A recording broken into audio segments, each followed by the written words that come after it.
రాబోయే 26 ఫిబ్రవరి 2025 బుధవారము నాడు మహాశివరాత్రి వస్తుంది. చూడండి, శివుడు భోలా శంకరుడు, అడిగిందల్లా ఇచ్చేస్తాడు. మామూలు రోజుల్లోనే మీరు ఒక చెంబు నీళ్లు పోస్తే ఎంతో ఆనందం. అదే విధంగా మహాశివరాత్రి రోజు మీరు స్వామివారిని దర్శించుకొని అభిషేకము చేస్తే మాత్రం విశేషంగా ఫలితాలు పొందగలుగుతారు. ఏదైనా సరే స్తోమతిని బట్టి కోరిక ఉన్నట్లయితే తప్పకుండా నెరవేరుతుంది. మరి ఆ రోజున ఏం చేయాలి అనేది చెప్తాను, చక్కగా వినండి. ఆ రోజున బ్రహ్మ ముహూర్తంలో లేవండి. సూర్యుడు రాకన్నా ముందే పొద్దున్నే లేచి తలస్నానము చేసి ఆ రోజంతా కూడా ఉపవాసం చెయ్యండి. ఫ్రూట్స్, పాలు, నీళ్లు ఇవి తిని ఉండవచ్చు, తప్పేమీ ఉండదు. శివనామ స్మరణ ఎంత చేస్తే అంత మంచిది.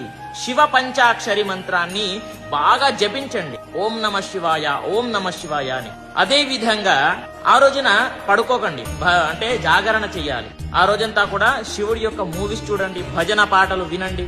ఎంత ఫలితం పొందుతారంటే మీరు మాటల్లో చెప్పలేము. అదే విధంగా ఆ రోజున ప్రతి సంవత్సరం లాగే ఇదే ఆలయంలో మహాన్యాస పూర్వకంగా రుద్రాభిషేకము చేయించడం జరుగుతుంది. ఎవరైనా దీంట్లో పాల్గొనాలి అని అంటే మీరు స్క్రీన్ పైన కనిపిస్తున్నటువంటి నంబర్ కి కాంటాక్ట్ అవ్వగలరు.